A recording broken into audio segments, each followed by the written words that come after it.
sebuah telegram yang harus dibaca oleh mempelai pria untuk mempelai wanita karena om yang kirim.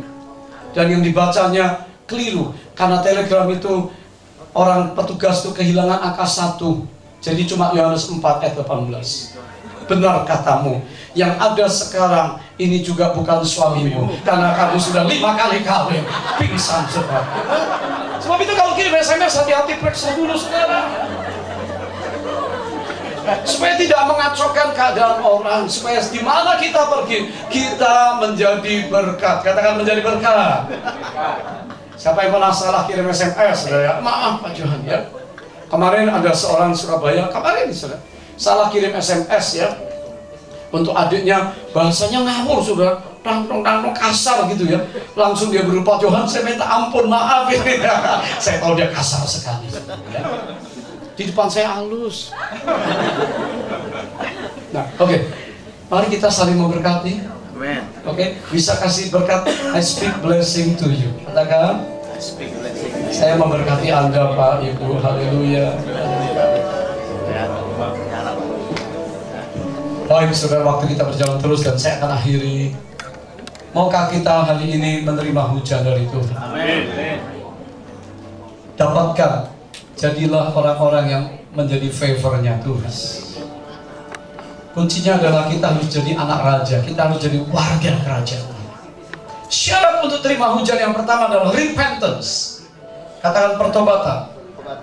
Pertobatan ini bukan mengakui dosa kita lalu kita terima Yesus beres. Tidak. Pertobatan ini daily, tiap hari saudara.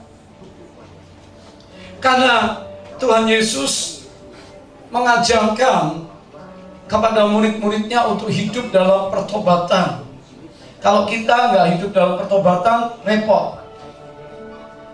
Karena pertobatan itu haruslah tiap hari. Yesus berkata, hasilkanlah buah sesuai dengan pertobatan. Bertobatlah sebab kerajaan surga sudah dekat. Semakin dekat kedatangan Tuhan, kita ini sebetulnya semakin harus seperti Yesus. Boleh bilang amin? Amin. Di dalam perbuatan, tindakan, perkataan. Nyanyikan dulu nyanyian ini. Menjadi seperti Kau Yesus, menjadi seperti Kau Yesus, menjadi sempurna dalam seluruh hidupku. Yang ku rindukan hanya Kau Yesus. Nyatakan pribadimu dalam hidupku.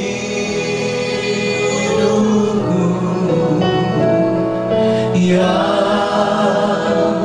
ku dapatkan menjadi seperti Kau Yesus di dalam perkataan, pikiran, perbuatan. Mari angkat tangan kita katakan, menjadi seperti Kau Yesus, menjadi seperti Kau Yesus, menjadi sempurna dalam seluruh hidupku. Ku mau seperti-Mu Yesus, disempurnakan selalu dalam kerajaan-Ku, memuliakan nama-Mu. Haleluya. Kami mau terus disempurnakan dan hidup dalam pertobatan tiap hari Tuhan, supaya hujan-Mu itu datang Tuhan.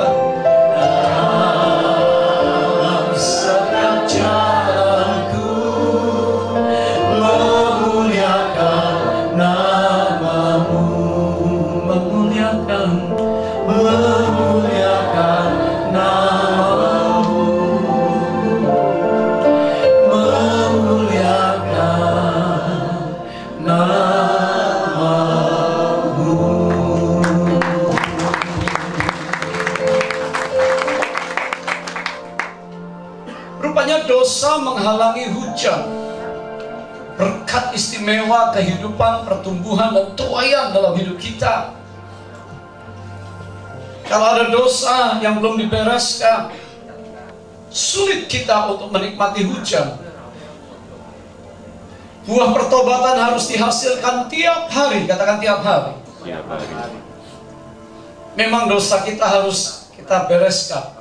Hari ini sebelum kita menerima hujan dari Tuhan, jangan berdoa, forgive me Lord, forgive me Lord. Akui dulu detail dosanya. And then tell Him, pray, minta. Aku minta hujan, ampuni aku Tuhan. Tapi saudara ceritakan dulu. Akui dulu dosa-dosa. Repentance berbicara bukan dosa waktu kita terima Yesus, kita minta ampun dosa masa lalu, tapi dosa sekarang. Termasuk the way of thinking, the way of doing, paradigma kita yang salah, your way, your mindset. Sebab itu Paulus tahu betul struggle orang-orang. Dia katakan supaya kita ini berubah oleh kebaruan budi.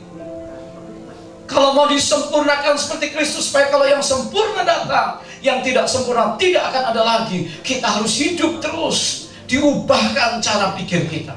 Bukan pakai hikmat dunia, bukan cara-cara dunia, cara kafir, cara bisnis, bergaul, berbicara, membesarkan keluarga, melayani, harus dengan cara-cara surga, cara-cara ilahi. Tepuk tangan dulu buat Tuhan, saudara. Banyak gereja gagal, banyak gereja yang decline, banyak orang-orang yang gagal. Kenapa? Karena pakai cara pikir manusia. Ini nggak pernah mengalami perubahan. Jadi dosa repentance ada di sini. Paulus mengajarkan banyak dalam surat-suratnya bagaimana kita harus mengerti, mengenakan pikiran Kristus. Dan kita pasti akan menerima hujan. Jangan pakai cara-cara agamawi, religious way, no.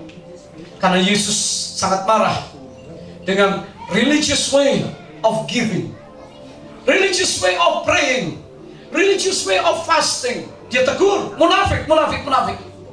Tapi yang benar, yang dilakukan dengan hati dan motivasi yang sungguh-sungguh. Seringkali kita benar, tapi motivasi salah. Caranya benar, tapi motivasi salah. Caranya salah, motivasi benar masih tertolong. Abraham seringkali caranya salah. Waktu nggak ngakuin ketakutan, bohongin raja bahwa ini adiknya padahal istrinya. Tapi karena motivasinya benar, integritasnya ada, Tuhan amankan, terprotek. Seringkali kita salah, kok Tuhan tolong kita. Saudara, karena mungkin saudara naif, saudara tulus, nggak ngerti, bikin salah. Tapi Tuhan adalah Allah yang memberikan banyak pengampunan untuk kita. Katakan amin. Tapi mari kita mengerti, pertobatan kita harus pertobatan yang menghasilkan kekekalan. Kalau enggak, kita masih hidup dengan cara hidup kita yang lama, dan berkat Tuhan seakan-akan terhalang. Tuhan telah menebus kita, Yesus telah mati untuk kita, menebus dari cara hidup kita yang sia-sia.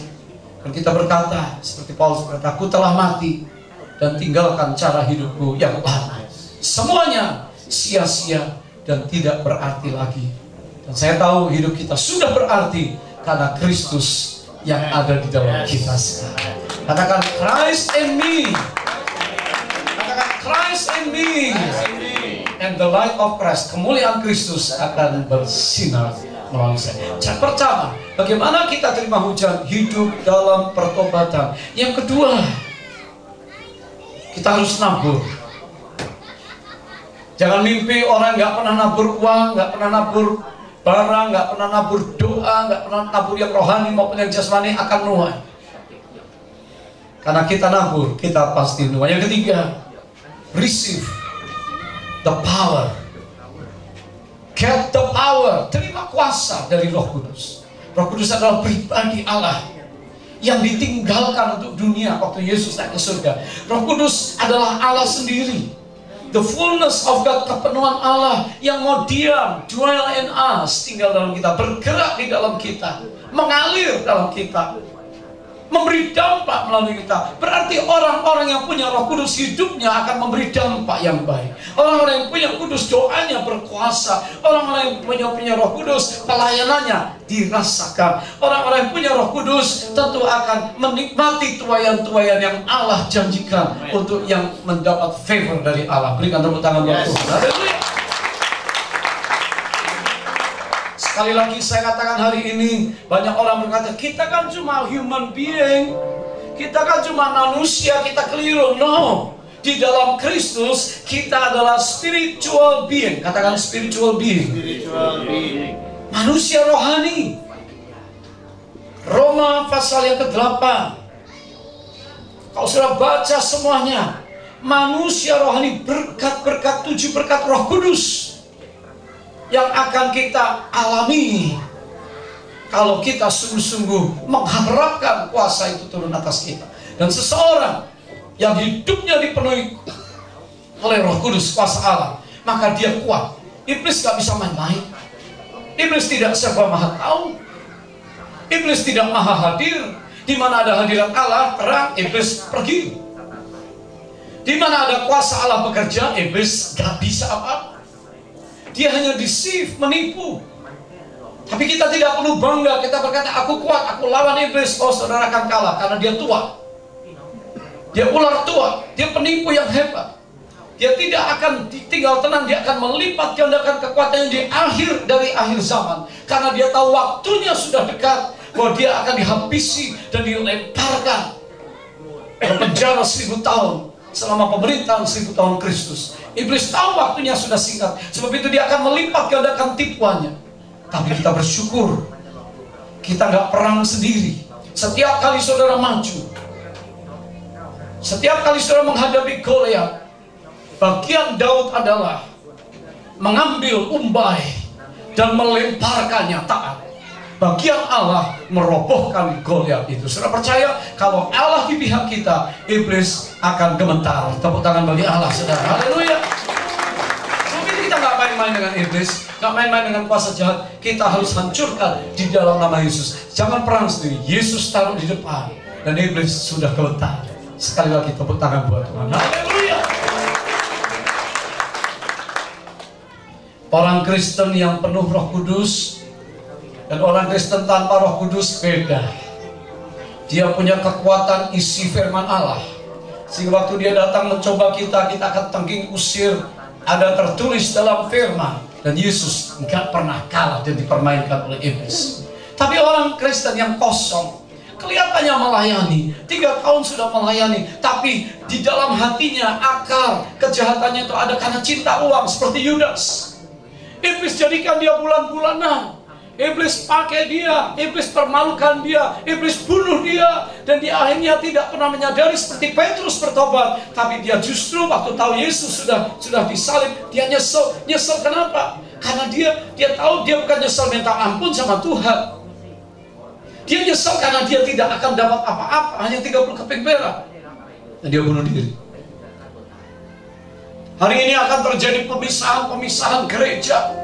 Orang-orang yang sungguh-sungguh, yang punya hikmat Roh Kudus, yang punya kuasa Roh Kudus, yang punya api Roh Kudus, yang punya inspirasi Roh Kudus, yang punya firman karena Roh Kudus meteraikan, adalah orang-orang yang kuat. Tapi yang kosong, hati-hati, iblis akan dapat ngerjain orang itu. Berapa banyak saudara mau penuh dengan Roh Kudus?